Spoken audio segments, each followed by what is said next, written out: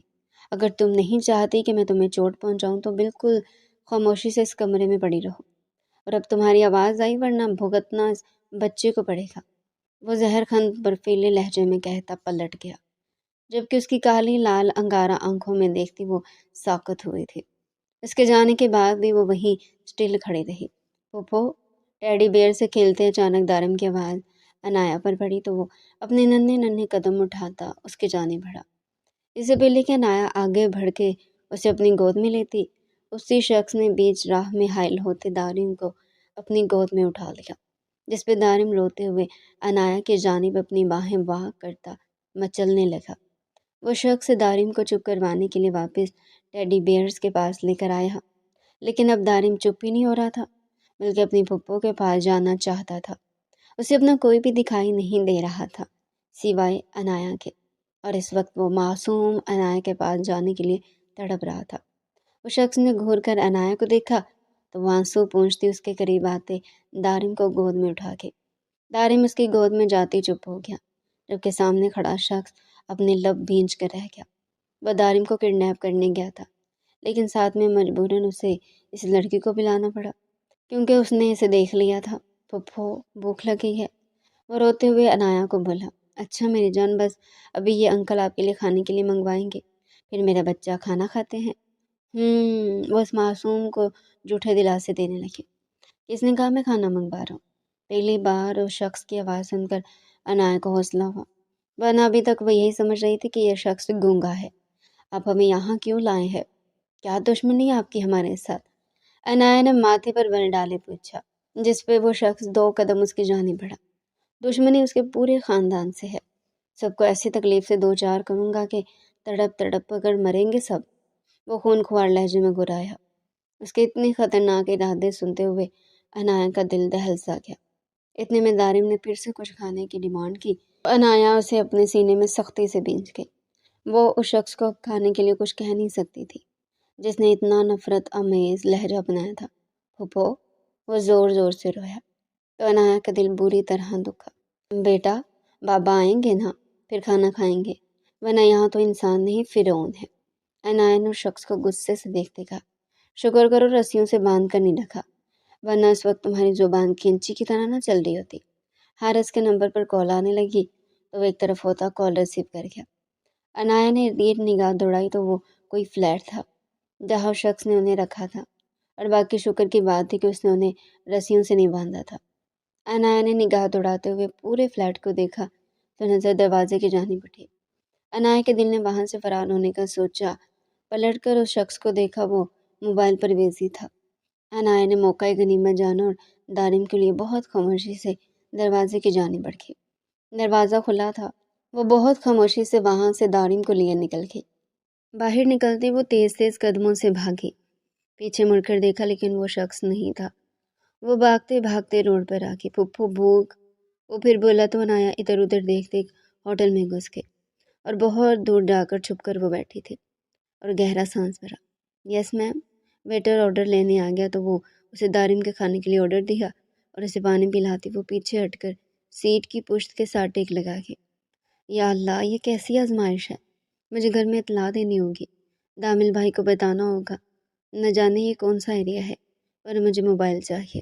عنایا نے ارد گرد دیکھا کوئی عورت دکھائی دیتے، پر وہاں مرد ہی مرد تھے، اور وہ خود ہی صرف ایک لڑکی، وہ چھپ چھپا کے پیچھے بیٹھی تھی۔ لنچ کرتے وہ دارم کو گود میں بٹھاتی پرسکون ہوئی۔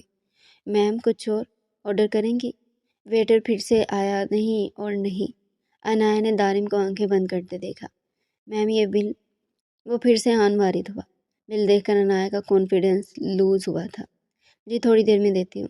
کیا مجھے موبائل مل سکتا ہے؟ انایا نے ویٹر سے کہا تو اس نے اسے شک کی نگاہ سے دیکھا۔ نو میم پلیز بل پے کر دیں۔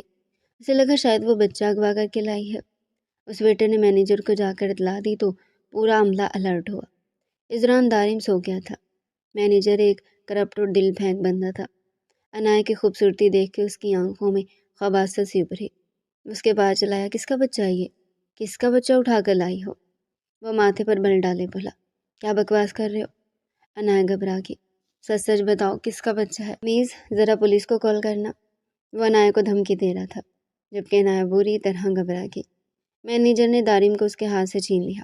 مجھے میرا بچہ واپس کرو، وہ چلائی۔ اس وقت ہوٹل کا وہ ایریا خالی کروا لیا گیا تھا۔ انایا کا ہاتھ تھامے اسے کھینچا کہ وہ زمین پر جا گری۔ اس کی کلائی بہت بری طرح مڑی۔ وہ تڑپ کر روئی تھی۔ اسے اپنی نہیں دارم کی فکر تھی، جو اس وقت سویا ہوا تھا اور اس کا سر ڈھلکا ہوا تھا۔ میرا بچہ واپس کرو، انایا غصے سے بولے۔ بچہ تو سیدھا پولیس اسٹیشن جائے گا۔ ہاں اگر تم کوپریٹ کرو تو تمہیں چھوڑ دیں گے۔ اس شخص نے انایا کے پاس پنجوں کے بل بیٹھتے ہوئے اس کے پاؤں کی پنڈلی پر ہاتھ پھیرا۔ انایا کو ایسے لگا جیسے اسے کسی بچھو نے ڈنگ مارا ہو۔ دور ہٹو، پیچھے۔ انایا کی سسکتی ہوئی پیچھے ہوئی اور دیوار کے ساتھ سہارا لیے کھڑے ہونے کی کوشش کی۔ قریب مت آنا۔ انگلی اٹھاتے ہوئے وہ کرخت لہجے میں انہیں وارن کر رہی تھی، جبکہ وہ خباثت سے مسکرایا۔ انایا اس وقت کو کوس رہی تھی جب وہ اس ہوٹل میں آئی۔ وہ صرف دارم کی بھوک کی وجہ سے یہاں آئی اور اب بری طرح پھنس گئی۔ ہوٹل کا یہ ایریا بند کرو، اس مینیجر نے اپنے ایک ویٹر کو دروازے کی جانب اشارہ کرتے ہوئے کہا۔ اب کی باہر اس کا ارادہ بہت خطرناک تھا۔ انایا کو اب اپنی عزت کی فکر ہوئی۔ اس کی آنکھوں سے زاروں کی طرح آنسو بہنے لگے۔ آنکھیں ملتے اس نے اپنے اللہ سے مدد مانگی۔ دامل اور بازل رات کے واپس لوٹے لیکن خالی ہاتھ تھے۔ دامل کا انداز شکست خوردہ تھا، جیسے آج سب کچھ ہار آیا ہو۔ بازل نے اسے بہت حوصلہ دیا تھا۔ پولیس اپنی ساری کارروائی کر رہی تھی، لیکن ابھی تک کوئی خاطر خواہ تسلی بخش جواب نہیں ملا تھا۔ اگر وہ کڈنیپ بھی ہوئے تھے تو کڈنیپر کا فون بھی نہیں آیا تھا۔ دامل میرا بچہ، آپ خالی ہاتھ آ کے میرا بچہ کہاں ہے؟ اریم نے اٹھ کر بھاگتے ہوئے دامل کے سینے میں سمائے پوچھا تو وہ مضبوط اعصاب کا مالک شخص کرب سے آنکھیں میچ گیا۔ دامل میں اس کی جان تھی اور ہر کسی نے اس کی جان ہی نکالی تھی۔ وہ مرد تھا، کس کے آگے رو تھا، کسے اپنے احساسات بیان کرتا۔ دامل میرے بچے فکر نہ کرو، مل جائے گا۔ رقیہ بیگم نے دامل کو تسلی دی۔ ہاں مل جائے گا۔ اتنی لاپرواہی کرنے کے بعد اب یہی کہنا ہے آپ نے؟ اقرا بری طرح تڑپی تھی۔ نہ جانے کس حال میں ہوگا وہ معصوم، اس نے کچھ کھایا بھی ہوگا یا نہیں۔ اقرا بیگم رو دی۔ دامل نے حریم کو ایک طرف کرتے ماں کے پاس جاتے انہیں اپنے سینے سے لگایا۔ دامل کو یوں سے پرے کرنا اس کے دل کو مزید دکھا گیا تھا۔ بیٹا میرا پوتا لا دو کہیں سے، اس کے بنا میرا سانس رک رہا ہے۔ اتنے میں نرمین عروہ کو اٹھائے وہاں داخل ہوئے۔ وہ جس طرح دارم کے ناز نخرے اٹھاتی تھی کبھی عروہ کے نہیں اٹھائے۔ عروہ کو تو وہ اپنی شاید پوتی بھی نہیں سمجھتی تھی۔ نہ جانے انہیں بیٹیوں سے کیسی چڑ تھی کہ عروہ نے بری طرح کھٹکتی تھی۔ عروہ نے باپ کو دیکھا تو اس کی جانب باہیں پھیلائیں۔ بازل نے آگے بڑھ کر اسے اپنی گود میں بھر لیا۔ باپ کے سینے سے لگے وہ کھلکھلا اٹھی تو اقرا بیگم نے ناگواری سے اس کی جانب دیکھا۔ ان کا ہر انداز نرمین بہت اچھے سے نوٹ کر رہی تھی، لیکن وقت اور حالات کی وجہ سے وہ فی الحال خاموش تھی۔ دامل اقرا بیگم کو سہارا دیتے ہوئے ان کے کمرے کی جانب بڑھ گیا، جبکہ حریم اپنی ماں کے پاس بیٹھ گئی۔ بازل اور نرمین بھی اپنے کمرے کی جانب بڑھ گئے۔ کیا کچھ پتہ نہیں چلا؟ کوئی 1 کلو بھی نہیں ملا؟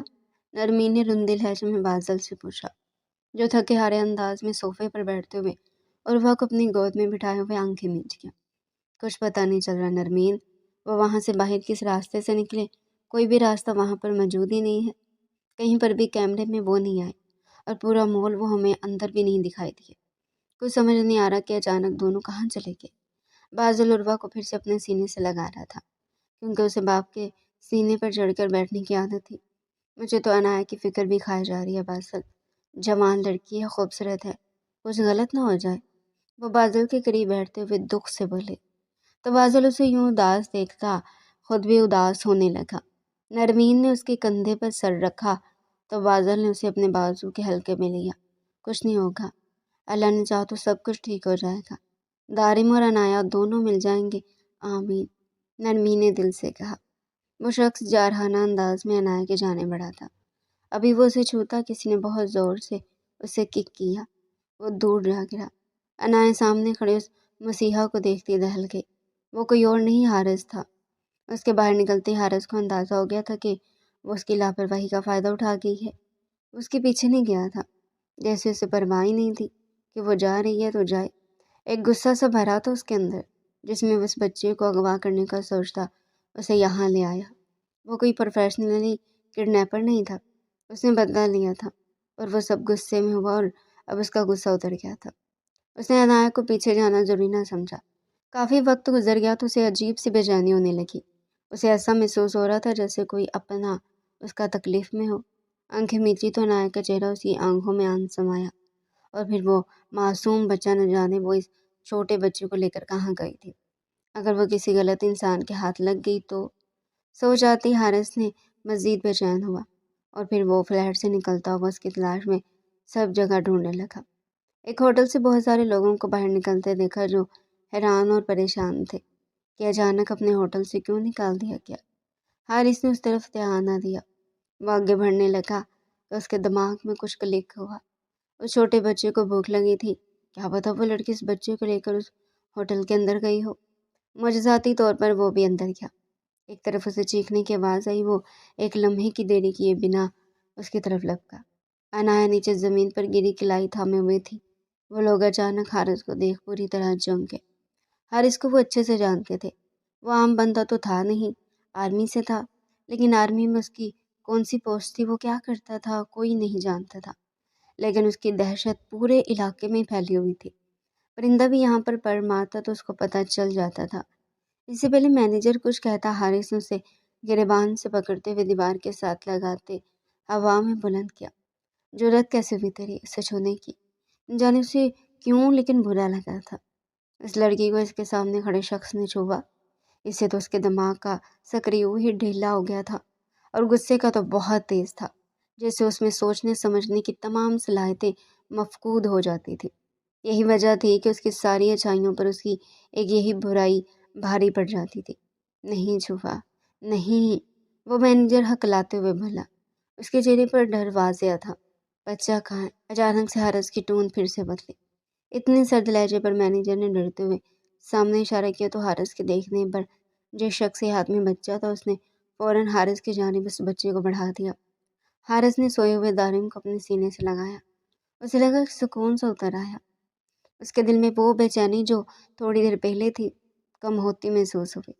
وہ برا انسان نہیں تھا، لیکن اپنے ساتھ ہوئی برائی نے اسے کچھ پل کے لیے برا بنا دیا تھا، لیکن اس کے اندر کی چھپی اچھائی اس برائی پر حاوی ہوئی، اور وہ واپس سیدھے راستے پر آ گیا، اور وہاں موجود ویٹرز کو ایک گھوری سے نوازتے ہوئے عنایات کی جانب بڑھا جو ابھی بھی دیوار میں سمائی حارث کو سہمی نظروں سے دیکھ رہی تھی، جس سے بچ کے وہ یہاں آئی تھی، اب پھر اسی کی قید میں واپس جانا، نہ جانے اب وہ اس کو کیا سزا دیتا۔ وہ مزید دیوار میں سمانے لگی۔ حارث کو اس کی حرکت پر غصہ آنے لگا۔ اس بچے کو اسے تھمانے لگا، لیکن اس کے ہاتھ کی مڑی ہوئی کلائی کو دیکھتا رہ گیا، اور دارم کو سینے سے لگائے وہ اس کا ایک ہاتھ تھامے وہاں سے باہر نکلا۔ وہ اس کے ساتھ گھسیٹتی ہوئی چلی تھی، منہ سے ایک لفظ نہ بولی۔ اس نے جس طرح اس مینیجر کو ہوا میں معلق کیا تھا، اس سے وہ بری طرح ڈر گئی تھی۔ وہ صرف دیکھنے میں باڈی بلڈر نہیں تھا، اس کے اندر واقعی بہت طاقت تھی۔ اس نے اس مرد کو اٹھا لیا تھا، وہ تو اس کے سامنے عنایات کیا چیز تھی۔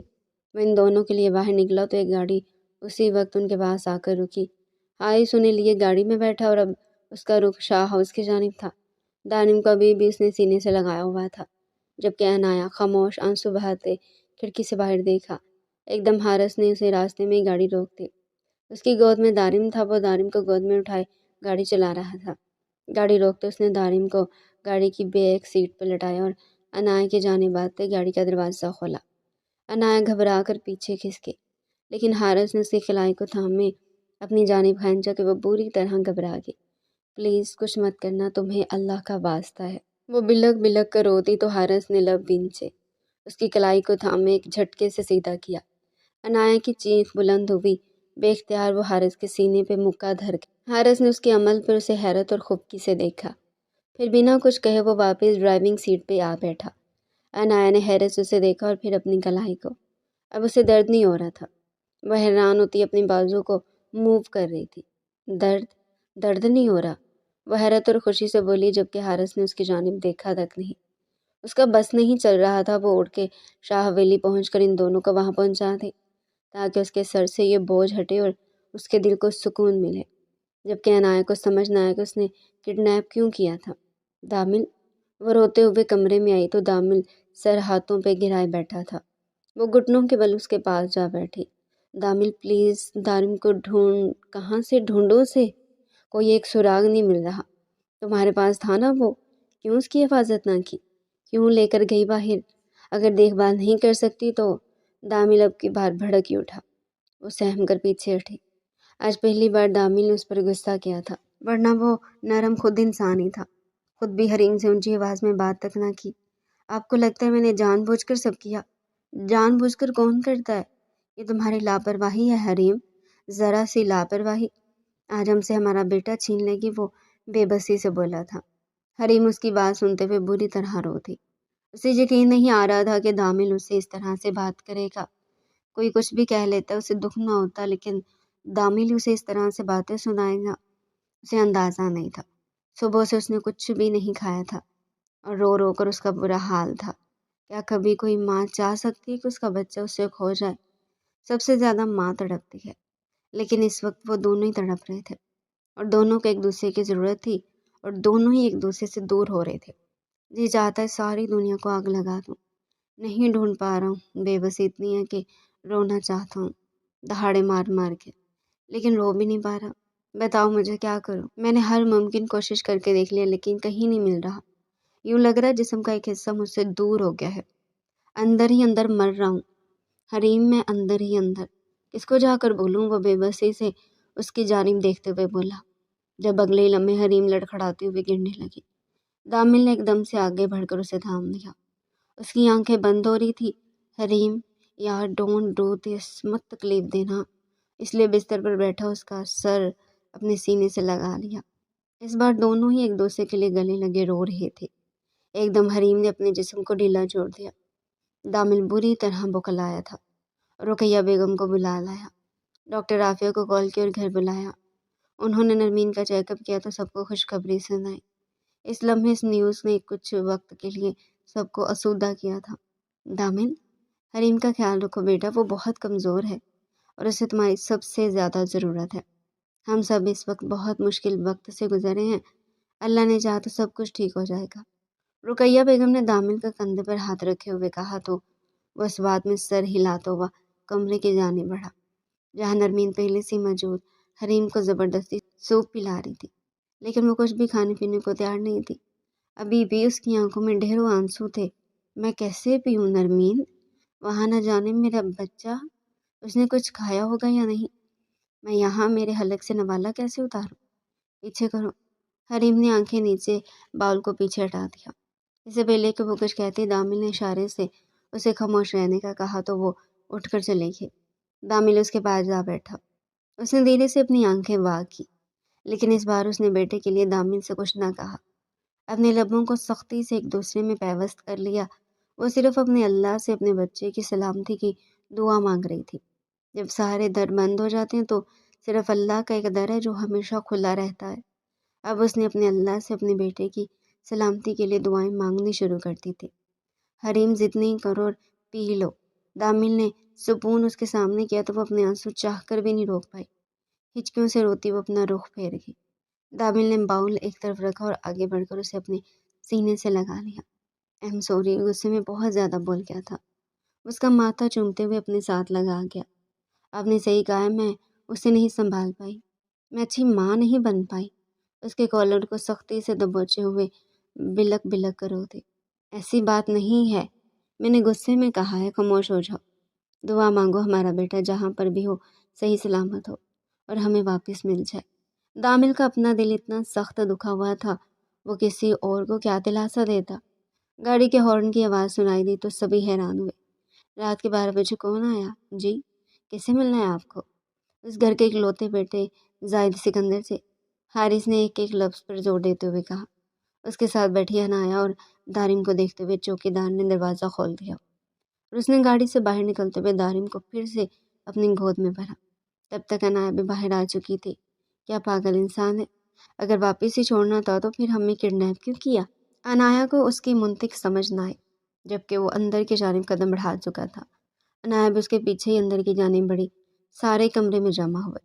حارث جیسے اندر داخل ہوا، اس کی گود میں دارم کو دیکھتے ہوئے حریم کے اندر جیسے کسی نے ایک نئی روح پھونک دی ہو۔ میرا بیٹا دارم! آگے بڑھتے ہوئے اس نے حارث کو گود سے دارم کو لے لیا، اس کو سینے سے لگایا، بے اختیار ہوتے اسے چومتے چلے گئے۔ روتے ہوئے مسکرا بھی رہی تھی اور اپنے شوہر کی جانب دیکھ رہی تھی، جس کی سوالی اور غصیلی نظریں حارث پر ٹکی تھی۔ نرمین نے آگے بڑھ کر عنایا کو گلے سے لگایا۔ اس کی حالت کچھ بکھری ہوئی تھی، لیکن اس کی سلامتی پر سب نے شکر ادا کیا۔ کون ہو تم اور میرا بچہ؟ اور عنایا تمہارے ساتھ کیوں؟ دامل کو شخص کا چہرہ کسی سے ملتا اور جلتا محسوس ہو رہا تھا۔ اسے ایسا لگ رہا تھا جیسے وہ اس شخص سے پہلے بھی مل چکا ہے، اور پھر جو کچھ اس نے انکشاف کیا اس کے بعد دامل کو کسی شک کی گنجائش نہیں رہی۔ صبح کے 4 بج رہے تھے اور اس وقت سب بھی خاموشی سے ایک دوسرے سے نظریں چرائے بیٹھے تھے۔ حارث نے جس حقیقت کا انکشاف کیا تھا، اس کے بعد سارے خاموش ایک دوسرے کو ملامتی انداز میں دیکھ رہے تھے، اور وقت ہوتا تو شاید دامل اسے اپنے بچے کو کڈنیپ کرنے پر جان سے مار دیتا، لیکن اس شخص نے جو کچھ کیا، شاید اس کی جگہ دامل ہوتا تو اس سے بھی زیادہ برا کرتا۔ میرا خیال ہے مجھے اب چلنا چاہیے۔ معذرت چاہتا ہوں، میری وجہ سے آپ سب کو جو تکلیف ہوئی ہے، واقعی آپ لوگوں کو تکلیف دینا چاہتا تھا، لیکن آپ لوگوں کو تکلیف دے کر میں بے سکون ہو گیا تھا۔ یہاں اس جگہ پر درد شروع ہو گیا تھا۔ حارث نے اٹھتے ہوئے سب سے کہا اور اپنے دل کے مقام کی جانب اشارہ کیا۔ شاید خون کی کشش ہے، اس لیے میں چاہ کر بھی کوئی تکلیف نہیں پہنچا پایا۔ مانا کہ غصے کا بہت تیز ہوں، لیکن دل پاک ہے میرا۔ حارث زاہد سکندر کے سوتیلے بھائی شاہد سکندر کا بیٹا تھا، اور اس کے بچپن میں ہی اس کے بابا کو شاہ حویلی سے نکال دیا گیا تھا۔ بہت مشکل حالات دیکھے تھے انہوں نے، لیکن کبھی بھی شاہد سکندر نے بھائیوں کی برائی نہیں کی تھی۔ وہ ہمیشہ یہی کہتے تھے کہ زاہد سکندر ان کی جند جان ہے، لیکن حال ہی میں حارث شاہد سکندر کو یہ حقیقت معلوم ہوئی، اس کے باپ کی موت کے پیچھے زاہد سکندر ہے، کیونکہ جس دن ان کی ڈیتھ ہوئی اس دن وہ زاہد سکندر سے ملاقات کر کے آئے تھے، اور زاہد سکندر نے انہیں اپنا بھائی ماننے سے انکار کر دیا تھا، یہاں تک کہ غصے میں انہیں گندی نالے کا کیڑا تک کہا تھا۔ اور اس سب کا گواہ ان کا اپنا پرانا دوست احمد علی تھا، اور یہ حقیقت آشکار ہوتے اس کو غصہ آیا، اور غصے میں اس نے اسی کے خاندان کے بچے کو کڈنیپ کر لیا، لیکن اس کے اندر کی اچھائی مری نہیں تھی، اس لیے کڈنیپ کرنے کے بعد وہ ان کو تکلیف نہ پہنچا سکا، اور 24 گھنٹوں سے پہلے ان کو واپس شاہ حویلی پہنچا دیا۔ ہم نے جو اذیت کاٹی اس وقت میں اس کا ازالہ کون کرے گا؟ تمہیں لگتا ہے کہ معافی مانگ کر معذرت کر کے تم چھوٹ جاؤ گے؟ ویسا بالکل نہیں ہوگا۔ حارث نے دروازے کی جانب قدم بڑھائے تو اسے اپنے پیچھے بازل شاہ کی آواز سنائی تھی۔ اس کے باپ کی موت کے پیچھے ہمارا باپ ہے بازل، اور خبردار تم نے کوئی غلط حرکت کی تو۔ بازل کے غصے سے سارا خاندان ہی واقف تھا، اور اس وقت بھی وہ انتہا غصے میں، لیکن دامل نے اس کا ہاتھ تھامے اسے روک لیا۔ حارث نے پلٹ کر ایک بھرپور مسکان دامل کی جانب اچھالی۔ جو بھی تھا وہ دونوں اس کے ستیلے بھائی تھے، لیکن تھے تو بھائی نہ۔ یوں لگا جیسے بازل میں اسے اپنا عکس دکھائی دیا ہو، اور پھر وہ واپس دروازے کی جانب پلٹتے ہوئے شاہ حویلی کی دہلیز پار کرے۔ 2 ماہ بعد عنایا تیزی سے سیڑھیاں اتر رہی تھی کہ کسی شخص سے اس کا زوردار ٹکراؤ ہوا۔ اس شخص نے عنایا کی کمر میں ہاتھ ڈالے اسے گرنے سے بچا لیا۔ آپ؟ عنایا نے اپنے مقابل حارث کو دیکھا تو اسے فوراً پہچان گئی، جبکہ حارث بھی اسے پہچان تو گیا لیکن اگنور کرتا ہوا آگے بڑھا۔ عنایا اس کے پیچھے لپکی۔ آپ کی یادداشت کمزور ہے کہ آپ نے مجھے پہچانا نہیں؟ اس کے بالکل سامنے آن کھڑی ہوئی۔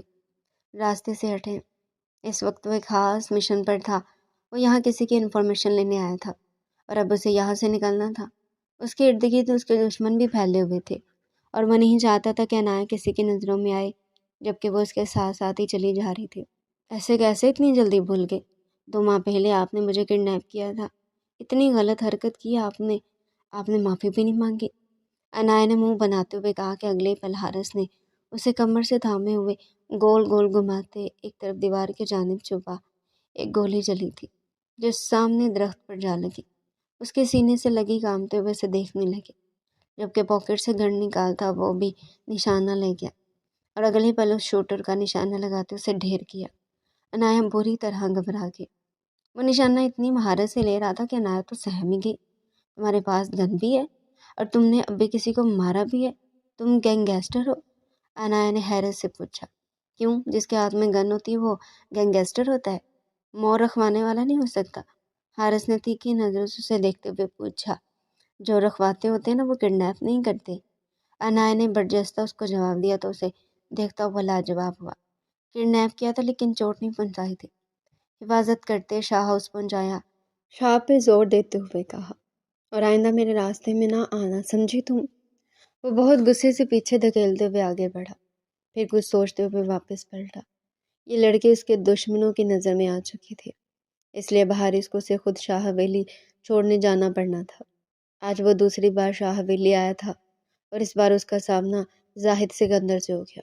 گھر میں کسی نے بھی زاہد سکندر کی واپس آنے پر انہیں اس حقیقت سے آشنا نہیں کیا، لیکن گھر والوں کی ایک سرد مہری کی کیفیت ان کے ساتھ جڑ گئی تھی۔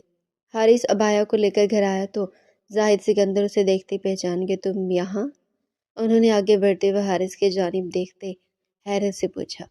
تبھی انہیں اپنے پیچھے دھامل کے قدموں کی چاپ سنائی تھی۔ حارث زاہد سکندر کو نظر انداز کرتے ہوئے دامل کے جانب بڑھا۔ اس لڑکے کی حفاظت کرنا، میرے دوست کم اور دشمن زیادہ ہیں، میرے صرف قریب کھڑے ہونے پر اسے گولی کا نشانہ بنائے گا۔ بہتر ہوگا کچھ دن کے لیے یہ گھر سے نہ نکلے۔ حارث دامل کو دھیمے لہجے میں ہر بات بتاتا جا رہا تھا، کیونکہ دامل جان گیا تھا کہ وہ ایک انڈر کور آرمی آفیسر ہے، اس لیے اس کی بات توجہ سے سنتے ہوئے اس بات میں سر ہلاتے ہوئے عنایا کی جانب دیکھنے لگے اور اسے اشارہ کیا کہ وہ اندر جائے۔ وہ خاموشی سے اندر کی جانب بڑھ گئے۔ حارث جو واپسی کے لیے قدم بڑھا کر زاہد سکندر کی آواز پہ تھما، میں چاہتا ہوں کہ تم بھی اس حویلی میں رہو ہمارے ساتھ، بے شک ستیلے ہی صحیح، لیکن تم ہمارے بھائی تو ہو۔ جو غلطیاں ماضی میں ہوئی غلطیاں نہیں دامل بھائی، ایک بھائی دوسرے بھائی کی وجہ سے اس دنیا سے چلا گیا اور اس بندے کی آنکھ میں خم تک نہیں۔ حارث نے طنزیہ انداز میں زاہد سکندر کی جانب دیکھتے ہوئے کہا، تو انہوں نے بری طرح اپنے لب بھینچ لی ہے، اور جس گھر میں میرے باپ کا قاتل رہتا ہو تمہیں لگتا ہے کہ میں وہاں کا رہوں گا؟ کبھی نہیں۔ معاف کرنا دامل، بھلے یہ شخص تمہارا باپ ہے لیکن مجھے شخص کی شکل سے بھی نفرت ہے۔ حارث پھر سے آگے بڑھا کہ اس بار زاہد سکندر نے اسے پکارا۔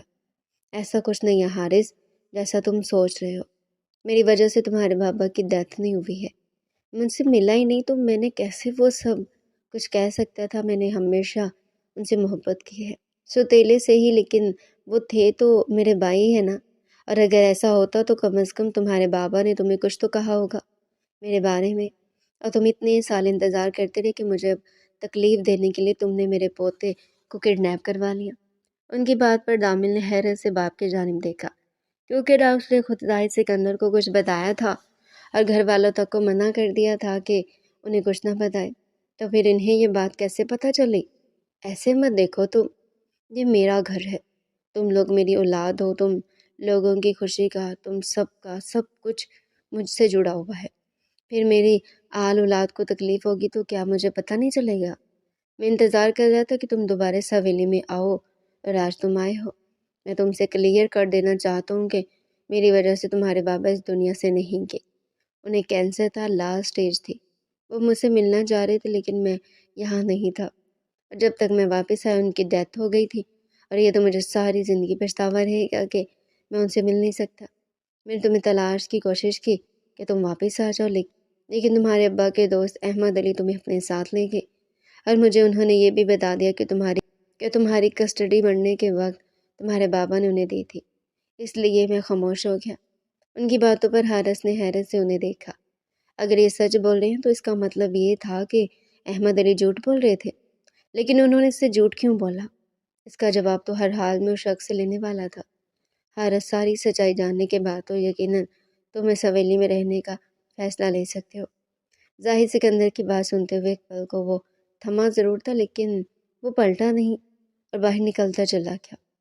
اور وہ اقرا بیگم کے پاس ہی بیٹھی ہوئی تھی کہ اچانک سے وہ صوفے سے نیچے گر گئی اور اس کے سر پر گہری چوٹ آئی۔ رو رو کر اس نے پورا گھر سر پہ اٹھا لیا، لیکن اقرا بیگم آگے بڑھ کر اسے اٹھانے کے بجائے اونچی اونچی آواز میں نرمین کو پکارنے لگی۔ تبھی بادل اندر داخل ہو رہا تھا تو اس نے فوراً سے آگے بڑھ کر اپنی بیٹی کو نیچے سے اٹھایا۔ اس کے ماتھے سے خون بہہ رہا تھا۔ اتنے میں نرمین بھی وہاں بھاگی پہنچی۔ کہاں تھی تم؟ دھیان نہیں رکھ سکتی؟ بازل نے ایک نظر ماں کو دیکھتے ہوئے نرمین کو سختی سے ڈانٹا۔ میں اندر کچن میں تھی اور وہ پھپھو کے پاس۔ اب میرے پہ الزام لگا رہی ہو تم؟ لاپرواہی تمہاری اپنی اور مورد الزام تم مجھ پہ لگا دو۔ اقرا بیگم نے فوراً اس کی بات کاٹی تو نرمین کی آنکھیں پانی سے بھر گئی۔ بازل بنا کسی بات کا جواب دیے باہر کی جانب لپکا۔ نرمین بھی اس کے پیچھے بھاگی۔ اس وقت دونوں ہاسپٹل میں بیٹھے تھے، جہاں عروہ کو ماتھے پر 2 سٹیچز لگے تھے اور اب اسے میڈیسن دیتے پرسکون کیا ہوا تھا۔ بازل کا دل آج بہت دکھی تھا۔ واپسی پر گاڑی ڈرائیو کرتے وہ بار بار نرمین کو دیکھ رہا تھا، جو اپنی بیٹی کے سٹیچز کو چھوتی، کبھی اس کا ہاتھ تھامتی، آنکھیں مسلسل نم تھی۔ وہ ان دنوں بہت چپ چپ سی ہو گئی تھی۔ آج بھی بازل کے ڈانٹنے پر بھی وہ چپ رہی، پلٹ کر جواب نہ دیا۔ کوئی بات تو تھی جو اسے ڈسٹرب کیے ہوئے تھی اور بتا نہیں رہی تھی۔ حویلی میں داخل ہوئے تو سامنے سب ہنسی مزاج میں مصروف تھے۔ حارث اقرا بیگم کی گود میں تھا اور وہ اس کے ہمیشہ کی طرح ناز نخرے اٹھا رہی تھی۔ ارے یہ عروہ کو کیا ہوا؟ حریم نے اس کے ماتھے پر بینڈیج لگی دیکھی تو فوراً پاس آتے پوچھا۔ بازل نے ایک دم نرمین کی گود سے بچی کو لیا اور منہ پھیر کر اپنے کمرے کے جانب بڑھ گیا۔ حریم کو اپنی بیٹی نہ دیکھنے دی، جس کا دامل کو بہت برا لگا۔ اسے کیا ہوا ہے؟ حریم نے حیرت سے نرمین کو دیکھا تو وہ ایک نظر اپنی پھپھو کو دیکھتی خاموشی سے کمرے کی جانب بڑھ گئی۔ رقیہ بیگم اٹھتی ان کے پیچھے گئی۔ نرمین، بچے عروہ کو کیا ہوا؟ وہ بے تابی سے پوچھتی کمرے میں داخل ہوئی اور بستر پر سوئی۔ عروہ کے ماتھے کو چھوتے اپنے لب رکھے، جبکہ بازل بہت چپ سا ایک صوفے پر بیٹھا۔ گر گئی تھی صوفے سے؟ نرمین نے روندے لہجے میں کہا۔ کیسے گر گئی؟ تم کہاں تھی؟ وہی سوال جس پہ نرمین کا جی چاہا دہاڑے مار مار کر ہوئے۔ بیٹی پیدا کر کے وہ گناہ کر چکی تھی اور اس کا خمیازہ ساری زندگی بھگتنا تھا۔ نرمین چائے لے آؤ، سر میں درد ہے، اور ٹیبلٹ بھی دو مجھے۔ بازل نے جان بوجھ کر نرمین کو وہاں سے اٹھانا چاہا تو سرس بات نہیں لاتی، آنسو پونچھتی کمرے سے باہر نکلی تو بازل رقیہ بیگم کے قریب بیٹھتا ان کے ہاتھ تھام گیا۔ ممانی جان، میں نے فیصلہ لیا ہے۔ میں اپنی بیوی اور بچی کو لے کر اپنے گھر شفٹ ہونا چاہتا ہوں اور آپ میرے اس فیصلے میں میرا ساتھ دیں۔ بیٹا، اچانک یہ فیصلہ؟ آپ جانتی جب رشتے پاس ہونا اور ان کی قدر نہ ہو زیادہ تکلیف ہوتی ہے۔ جب دور ہوں گے نا تو کیا کہتے ہیں، آنکھوں سے اوجھل پہاڑ اوجھل۔ رقیہ بیگم کو احساس تھا، آپ اس بات کو سمجھتی ہیں، اس گھر میں رہتی ہیں، سب دیکھتی ہیں، مجھے کسی صفائی کی ضرورت تو نہیں ہے، بس چاہتا ہوں آپ میرا ساتھ دیں۔ ان کے ہاتھ چومے، وہ شاید اپنی ماں سے زیادہ وہ رقیہ بیگم کے قریب تھا، ان کی دل سے عزت کرتا تھا۔ بیٹا، تمہارا جو بھی فیصلہ ہو میں تمہارے ساتھ ہوں۔ مجھے یقین ہے تم اور نرمین دونوں سمجھدار ہو اور جو بھی فیصلہ کرو گے سوچ سمجھ کر کرو گے۔ ممانی جان، میں یہ فیصلہ اپنی بیٹی کے حق میں کر رہا ہوں۔ میں نہیں چاہتا کہ آنے والے وقت میں وہ کسی احساس کمتری کا شکار ہو۔ مجھے کسی سے کوئی شکایت، کوئی شکوہ نہیں ہے، لیکن آج ایک باپ بن کر سوچ رہا ہوں۔ امید کرتا ہوں اور ساتھ دینا ہے آپ نے، میرا ساتھ دیں گی نا؟ رقیہ بیگم اچھے سے جانتی تھی اقرا بیگم کا رویہ نرمین اور اس کی بیٹی کے ساتھ بالکل بھی اچھا نہیں تھا۔ جتنا وہ دارم کے ساتھ چاہت محبت سے پیش آتی تھی، اس کا 10% بھی عروہ کو نہیں دے پاتی تھی، اور شاید آج کے حادثے کے پیچھے بھی وہی وجہ ہو، تبھی بازل نے یہ میں بڑا فیصلہ لیا تھا۔ تو تم اپنی بیوی کی خاطر آج اپنی ماں کو چھوڑ کر جا رہے ہو؟ اقرا بیگم نے بازل کو حویلی چھوڑ کر جاتے دیکھا تو تڑپ اٹھی۔ بیوی کی خاطر نہیں، بیٹی کے لیے، اور میں چاہتا ہوں کہ مجھے یہاں پر کوئی بھی نہ روکے، نہ ہی مجھے کوئی سوال جواب کرے۔ چلو نرمین۔ دوسری صبح وہ نرمین کا ہاتھ تھامے بیٹی کو سینے سے لگائے حویلی کی دہلیز عبور کر رہا تھا۔ نرمین نے خاموش رہ کر اس کے فیصلے میں اس کا ساتھ دیا تھا، کوئی سوال جواب نہیں کیا تھا۔ اگر تم نے یہ دہلیز پار کی بازل تو میں تمہیں اپنا دودھ نہیں بخشوں گی۔ اقرا بیگم کی دھمکی پر سب نے افسوس کے ساتھ انہیں دیکھا، جبکہ ان سے بھی سب واقف تھے۔ بازل، میں جانتا ہوں تم حق پر ہو، لیکن پھر بھی ایک بڑا بھائی ہونے کے ناطے میں تمہیں یہ کہوں گا کہ یاد مت جاؤ، مجھے تمہاری ضرورت ہے، تم بھائی ہو میرے۔ ہر جگہ میں کوئی نہ کوئی مسئلے ہو ہی جاتے ہیں، لیکن اس کا مطلب یہ نہیں کہ گھر چھوڑ کر چلے جاؤ۔ یہ ہمارا گھر تھا کب بھائی؟ یہ ہمارا گھر نہیں ہے، امی کے لیے ان کا گھر ہے۔ اس حویلی کو پانے کے لیے تو انہوں نے سب کچھ کیا تھا۔ سب کچھ ہو جائے گا لیکن وہ یہاں سے نہیں نکلیں گے، اور اب میں یہاں مزید نہیں رہ سکتا۔ اور اچھا ہے، ویسے بھی انہیں اس گھر سے اور آپ کی اولاد سے چاہت ہے۔ آپ ان کے پاس ہیں۔ بازل کی بیوی اور اس کی اولاد ان کے لیے کچھ بھی نہیں ہے، مت روکیں بھائی، اب برداشت نہیں ہے۔ بازل نہ رکا، وہ تڑپا تھا لیکن لہجہ مضبوط تھا۔ نرمین کا ہاتھ سختی سے تھاما اور دروازے کی جانب بڑھا۔ امی، آپ نے بہت غلط کیا ہے، دامل اقرا بیگم کے پاس کھڑا ہوتا افسوس سے بولا کہ اندر آتے حارث کو دیکھتے بازل کے قدم تھمکے۔ تم کہیں نہیں جاؤ گے؟ حارث نے اسے روکا تھا۔ جانا ضروری ہو گیا ہے، بازل نے دکھ سے کہا۔ حارث آج ہمیشہ کے لیے شاہ حویلی لوٹ آیا تھا۔ زاہد سکندر خود اسے لینے گئے تھے، جبکہ بازل بھی دامل کے ساتھ 2 دفعہ اس کے گھر جا چکا تھا۔ احمد علی نے حارث کے سامنے اپنے جھوٹ کی تصدیق کر دی تھی، اور ان کے جھوٹ نے حارث کو اپنوں سے ملوا دیا تھا۔ میں نے کہہ دیا سو کہہ دیا۔ وہ بازل کا ہاتھ تھامے واپس پلٹا تھا، جہاں اقرا بیگم آنکھوں میں آنسو لیے کھڑی تھی۔ پھپھو، بیٹیاں ہوں یا بیٹے سبھی پیارے ہوتے ہیں، کبھی فرق کریں گی تو سب کو کھو دیں گی، یہ زیادتی ہے۔ میں تو اللہ سے دعا کروں گی جب میری شادی ہو تو اللہ مجھے پہلی اولاد بیٹی ہی دے۔ وہ اتنے پیار سے بول رہا تھا کہ اقرا بیگم سر جھکایا اس بات میں سر ہلا گئی۔ اٹھتے ہوئے بیٹے کے پاس آئی۔